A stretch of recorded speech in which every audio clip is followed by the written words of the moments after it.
Come out, whoever you are.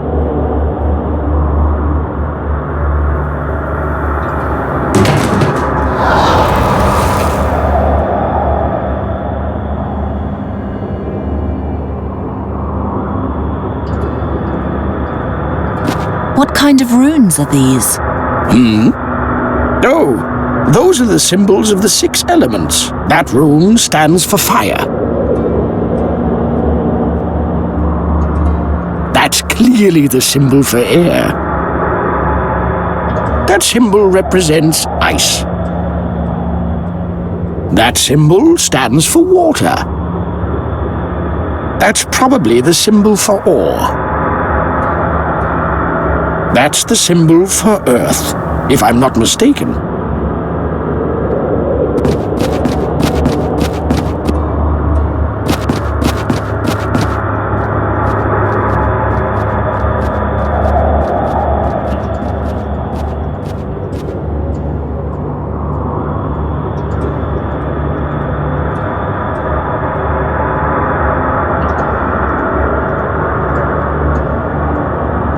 It's ice cold.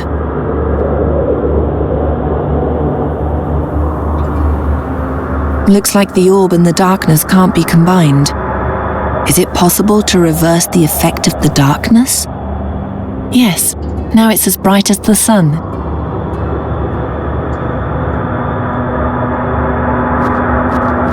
It's shiny and clean. Just a moment, there's an odd indentation. I see water on the other side.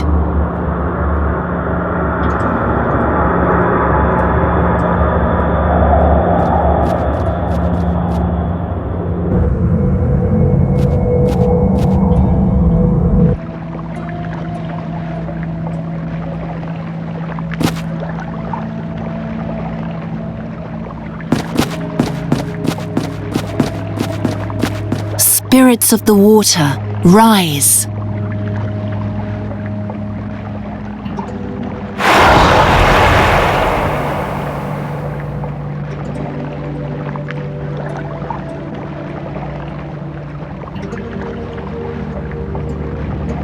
I feel a rhythm, like a heartbeat. Hey! Hey!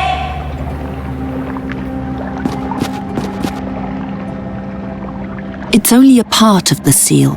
Something's still missing.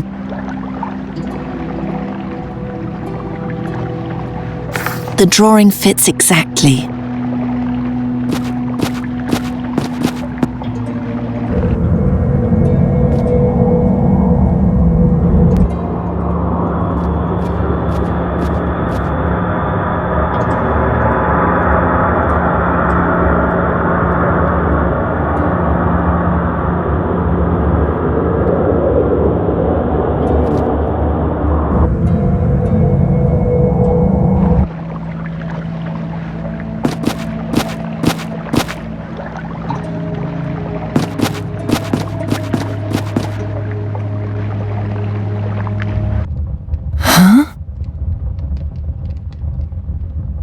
I could petrify them all with my spell.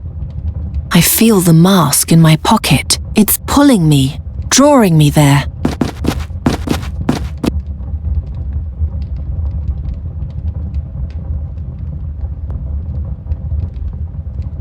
Nothing is happening.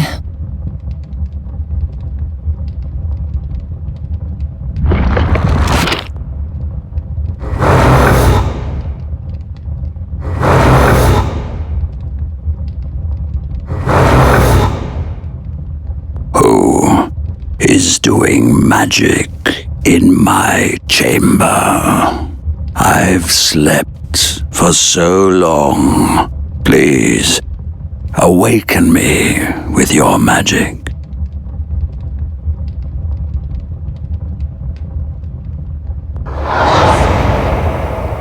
Don't be frightened. Remain seated. There's something you should know. Listen well, and you will understand. Once there was Satinav, the guardian of time. Satinav wrote everything that happened, was going to happen, and had happened in his book of time. Anyone who deviated from the path written in the book or sought to rewrite time was punished by Satanav with the worst punishment that could ever be inflicted on anyone. He ripped the poor soul from its existence as if it had never been there at all. What no one remembers is that Satanav had a servant. Me, the Djinn of Time, Nemoremnon. In the name of my lord I roamed the ages, punishing heretics and healing the rents in the fabric of time that their heresy had caused. I was powerful, and yet I was only a servant to the boundless tyranny of a careworn master. Then came the day on which everything would change. When a woman came before Satanav with her dead son, she begged for the life of her child, for an adjustment of time. But Satanav, in his infinite cruelty, would not listen. I, however, took pity on the creature, and in an act of boundless benevolence, I created my mightiest tool, a mask. My mask. And I gave it to the creature, so that never again would anyone lose something so precious. Weird.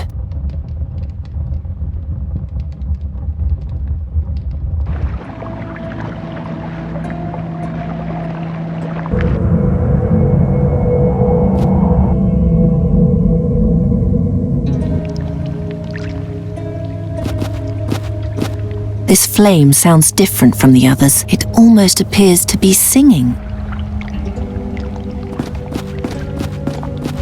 There are 7 runes engraved on it.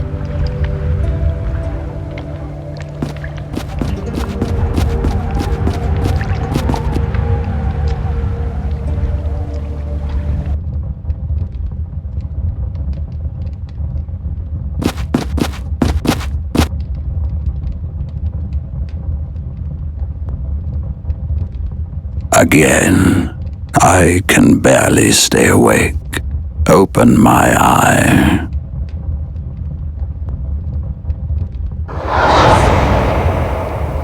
You have returned. Hear now the second act of my tale, the history of the mask. The mask presents the creatures of the world a choice. Upon those who wear it and speak the ancient incantation written upon it, I bestow blessed forgetfulness, so that the pain of loss gives way to an unsullied new beginning. If the wearer speaks my true name, however, I appear to them and fulfill any wish they have. Whatever was lost, I recover from the depths of the past and bring into the present. Thus, over the years, the dead have awoken to new life, and kingdoms have shone with old glory. My beneficence was boundless, and in my mercy I have overwritten the tyranny of the Book of Time. Yes, it was my name that did all this. My name outshone everything. Not Nemoremnon, as the giants call me, but rather my true name, my secret name. Satanav sought to banish my name into oblivion, but again I outwitted him. In the shadow of Los, I found the one place into which my master could not see. There I dug a hole, and in this hole I placed my name. And from my name grew a garden. Anyone who wore the mask and found the garden would also find my name. My name in my garden. The garden of eternal oblivion. The garden of my forgotten name.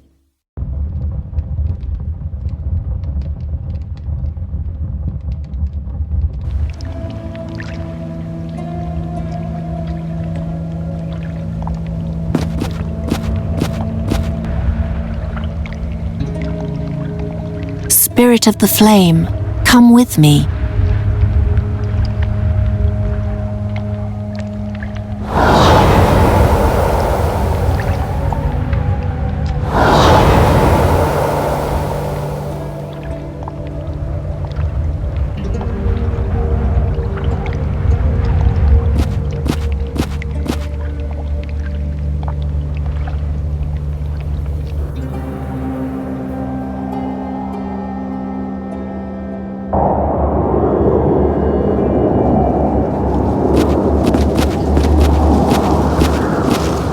What are you doing?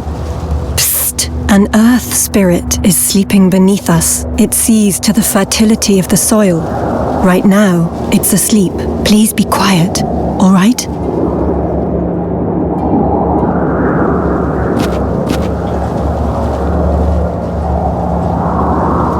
Yalla, come out.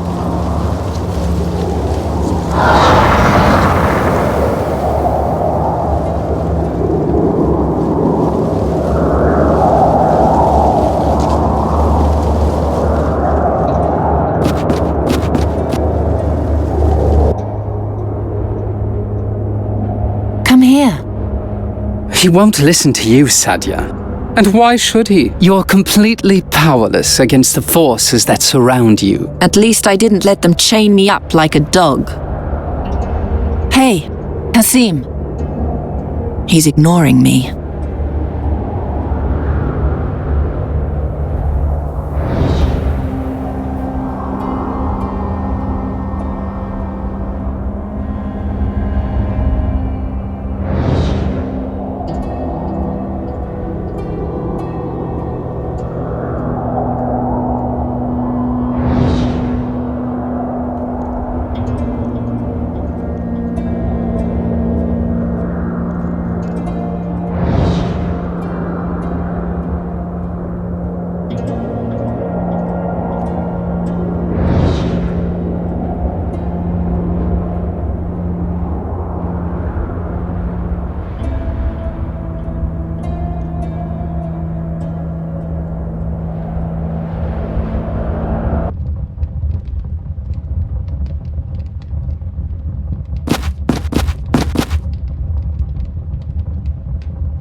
You're back.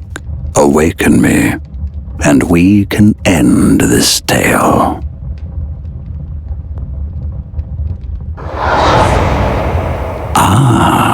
There's one more thing you must understand. My garden and the surreal miracle of which it is capable.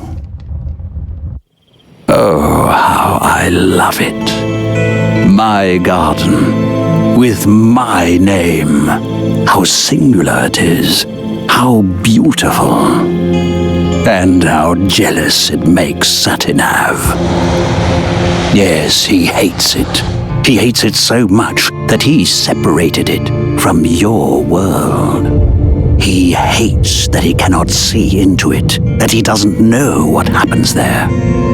Whenever someone enters my garden, his quill pauses, and a page in his book, in which all else is written, remains blank. He hates it so much he decided that nothing that happens inside it can have any consequence for the world outside. Go in and break a branch, go out, and in the eyes of the world, it was never broken. But whisper what happened in the garden into Satinav's invisible ear, and he will add it to his book of truth. Only then do these actions become reality and the branch broken. Tell him what you will. If he believes you, then every word becomes true. But woe unto you if he learns that you have lied. Then he'll show his true face. He'll pursue you, and he'll tear you to pieces. For he is old, jealous, and depraved. Only I am great. Sadia, you've come so far. Embark on the final leg of your journey. Follow the path from Draconia down to Satinav's watching pillar. There, I'll appear to you, and if you wish, show you my garden. My garden. My name. My great mercy. I didn't understand that bit with the branch. You mean the garden? I mean everything. The garden, the mask. I couldn't really follow all that, could you? I didn't think it hard to follow. The Garden of Oblivion. Why does every word become true there? As far as I understood it, it's because Satanav doesn't know what happens in the garden, but he has to know it in order to write it down in the Book of Time. Does everything have to be in that book? Apparently. In any case, his ignorance makes him furious. That's why he made sure that everything that happens in the garden doesn't affect the outside world until someone tells him about it. What would be a good example? Let's say you take a ring into the garden and enchant it there, all right? All right. As soon as you leave the garden, the spell vanishes. Why? Because you enchanting the ring isn't written in the Book of Time. And if it isn't written in the Book of Time, it didn't happen. Only once you talk about it outside the garden. And Satanav hears me. And Satanav believes you. Only then will he open his book and write, Geron went into the Garden of Oblivion and enchanted Brida's ring. And then the ring is enchanted. What if I lie? Well, if Satanav believes you, then the lie becomes true. At least until he finds out that you lied. Something tells me he doesn't like being manipulated. You got all that from the journal? I thought it was obvious. What can the mask do again? It presents you with a decision. If you wear it and speak the formula on the inside, you lose all your memories. But if you speak the name of the Djinn of Time, he appears to you and brings a piece of your past into the present. I guess I sort of understand, but by the 12, the world was mad back then. Oh, nonsense. On the contrary, back then it was full of real magic. A mask that brings back the past, a garden that makes lies the truth. Compared to all that, the miserable hocus-pocus we know today is nothing. Keep reading. Oh no. What comes next? Someone else added something here in the margin. After my princess learned the way to the garden, she came to me one last time. The staff! I don't know what awaits me there, but I will go to the Garden of Oblivion. I have to know what Kasim wanted there. Be my guest. I wouldn't dream of standing in the way of your madness. I want to apologize to you. You always wondered why I freed you from the burial chamber. Well, I needed an audience. Someone who would observe all my deeds and remember them forever. I only needed to impress you enough, and you would have never forgotten me. I used you. And why are you telling me this now? It's the garden. It scares me. Scared? You? The Djinn of Time is a wrathful being. Also, I could be playing into Kasim's hands there. I'm afraid I'll never come back out, and the world will forget me forever. Oh, that won't happen. No. You're a wonderful woman. If I had knees, I would have proposed to you a long time ago. I thought you wanted to impress me. You hated me a moment ago, and now you're in love with me? What makes you think that? You're the last woman I would fall in love with. The woman I would fall in love with is dangerous and unpredictable. Mysterious.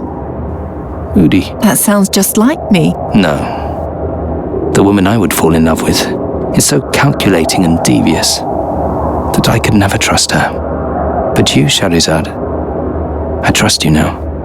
For whatever reason that may be. The Air Mage already declared his willingness to come along to the Flying Fortress as an observer. I asked him to take you on board with him. You what? Now that we are finally friends, you're going to send me to my death just like that? If I survive the garden and make it to the battle, I want to fight alongside you. Then please survive. I do not want to wind up in the nether hells all by myself. You won't. I'm serious, Shahrazad. If you don't come out, then I'll come and get you. Don't worry. It doesn't matter how hopeless my situation is. I always have something up my sleeve. I'll be back soon. Right. There we are.